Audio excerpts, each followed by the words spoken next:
你有没有过这样的经历？别人简单的一句话，在你的脑子里就演变成了一部剧。他是不是在说我？他对我有意见吗？是不是我哪儿做错了？很多时候不是别人说了什么，而是你全都接到自己身上了。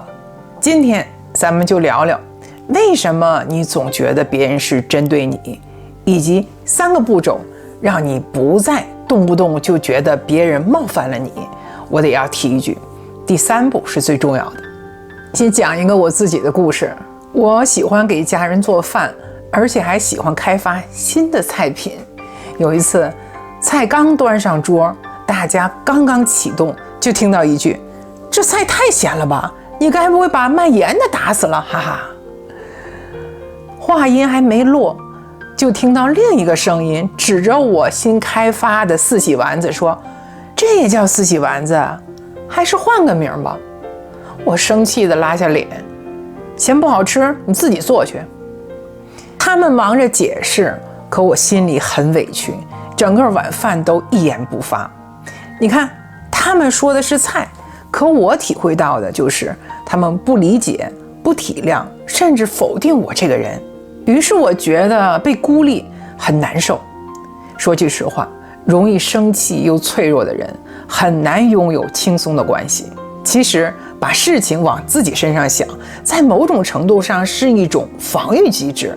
你可能听过大脑有很原始的防御反应，战斗或者是逃跑。以前这是用来应付真正威胁的，可现在别人的一句话，别人的一个眼神，大脑就会把它看作为威胁。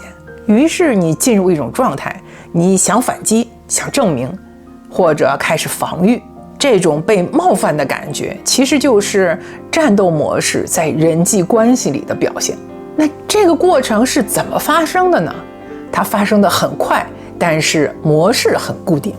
第一步，你开始觉得对方是在针对你，你会自动把对方的话解读为一种攻击，你会觉得他们是在否定你，或者是威胁你的价值。当你开始读心的那一刻，你就已经把事情往自己身上带了。于是为了获得安全感，你就启动了一种较为低级的防御模式，就是你把这件事儿当成一种冒犯。第2步就是你给对方贴标签，你把对方定义为冒犯你的人，你把自己定义为受害者。你想要保护自己的自尊，也想要控制对方，但你又不想直接说，因为那样就显得自己没有那么无辜了。于是呢，你就用被动的方式表达自己的不满，比如冷处理、闷闷不乐、故意制造动静、打电话给别人抱怨。这样做会带来一种感觉，我是受害者，我是对的。短期来看，这种自我正义感会让你感觉很好，但其实你是在继续维持你脆弱的自我。第3步，你开始越来越不安，也越来越孤立，你会在心里不踏实，甚至感到孤单。事情发展得快，让你感觉像是一出戏，你一遍一遍地想，越想越乱，最后开始怀疑，是不是我哪儿不对？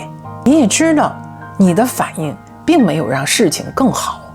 所以总结一下，把事情往自己身上想，并不是一种成熟的防御方式，它是你感到威胁时试图获得安全感的方式，但结果往往适得其反。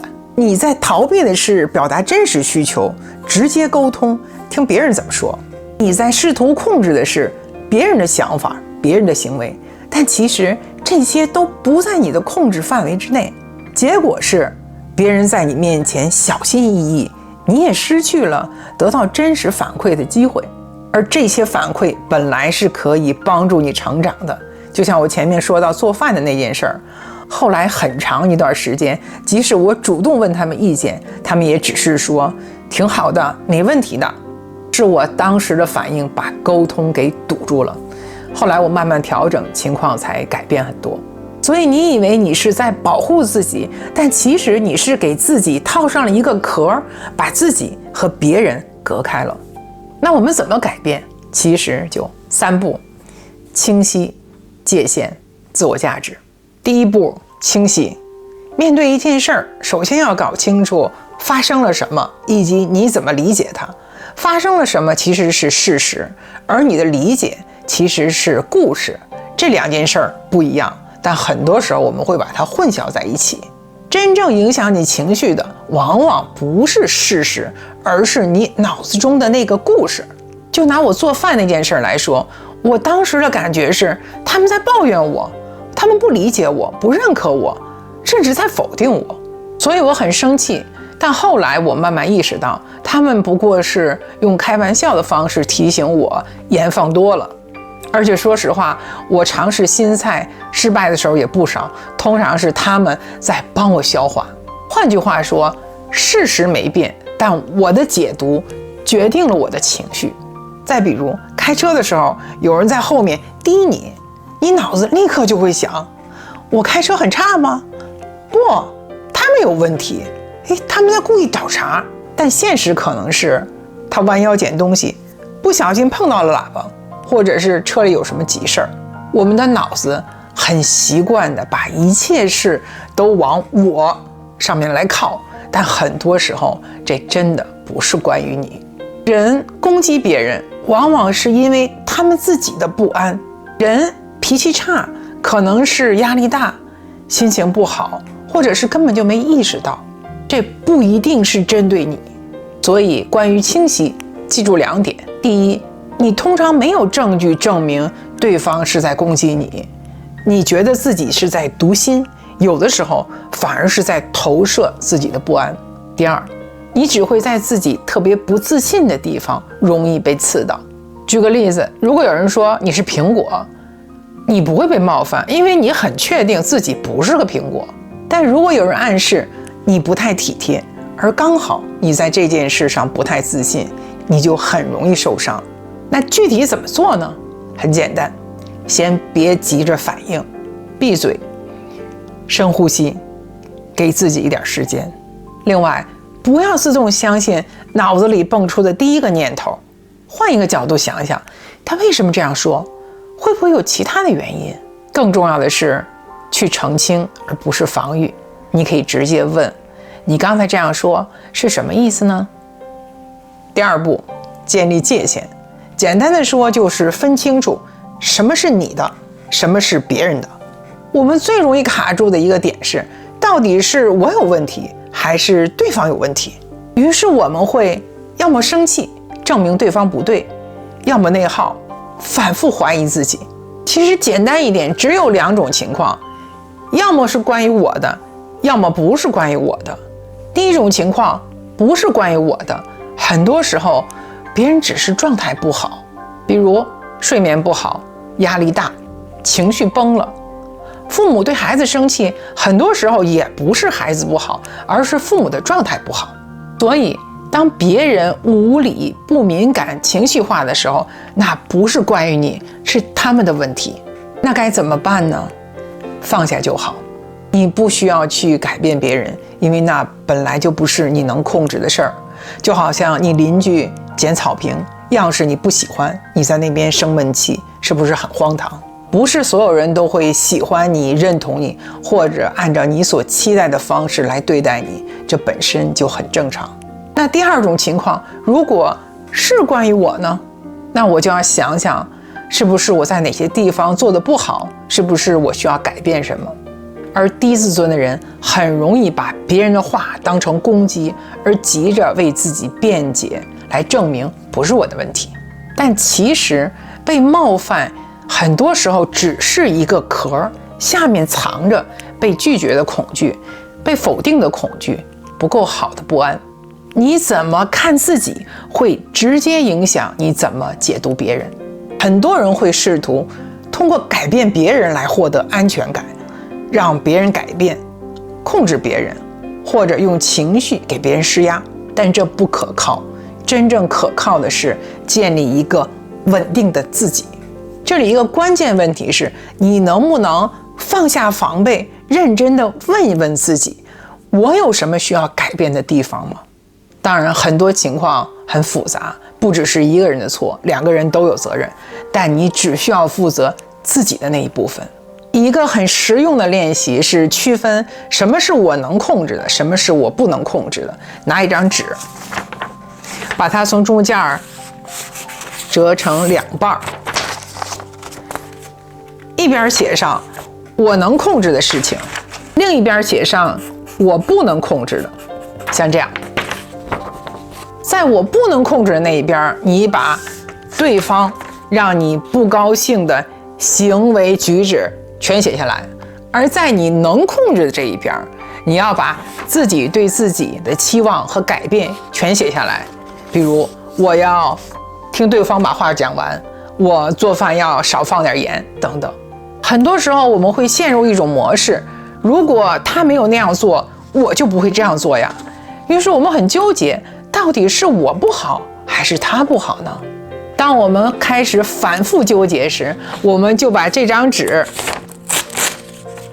撕成2半，把我不能控制的那一面扔到垃圾桶，而只留下我能控制的这一侧，然后专注于我能控制的这一半。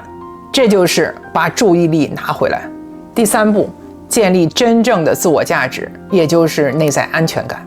你之所以把事情往自己身上想，很多时候是因为你内心不够确定，你会不断防御，其实是在反复问一个问题：我到底够不够好？所以与其把精力放在那些脆弱的被动防御上，比如动不动就觉得被冒犯了，不如把精力放在一个更根本的事情上，建立一个稳定的自我。这个话题可以讲20个视频，在这里我给你一个核心的思路，就是停止试图通过控制别人来获得安全感，比如让别人都喜欢你，都对你好，而把注意力转向内部。我想成为一个什么样的人？我更看重什么样的品质？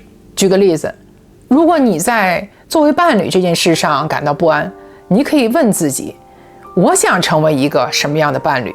支持的、开放的、稳定的、自信的？不管你的答案是什么，先把它想清楚，然后把精力放在成为那样的人，而不要一直盯着别人有没有按照你的期待来对待你。当你从他应该停止让我难受转向我需要改变什么的时候，那些原本很 drama 的情绪都会慢慢消失。这才是真正的界限，接受你改变不了的人，而专注于你唯一能改变的人，就是你自己。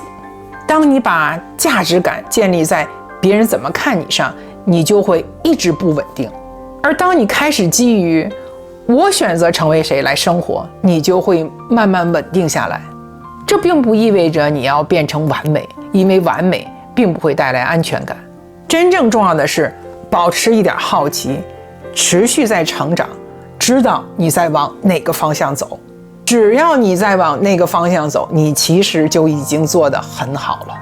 在实际操作上，比如你很快就要被触发了，那短期策略是先别说话，深呼吸，给自己一点时间。你可以简单回应：谢谢你的反馈，挺有意思的，你可以再说清楚一点吗？我再想想。中期策略是用更清晰的沟通代替情绪反应。你可以进一步确认对方的意思，也可以表达自己的感受，但不要带着情绪，带着对抗。同时问自己一句：这件事情我需要处理，还是可以放下？写下来会让你更清楚。长期策略是真正的安全感来自于你成为谁。当你越来越清楚我是谁，你就不会那么需要来自外界的认可。你依然可以在意别人的反馈，但前提是你有一个稳定的内在的基础，因为你已经知道自己看重什么，也正在一步一步活成那个样子。总结一下，当你完成这3个步骤，清晰界限、自我价值，你就不再需要用被冒犯来保护自己，取而代之的是一个更稳定、更清楚、更自由的你。我们下次见。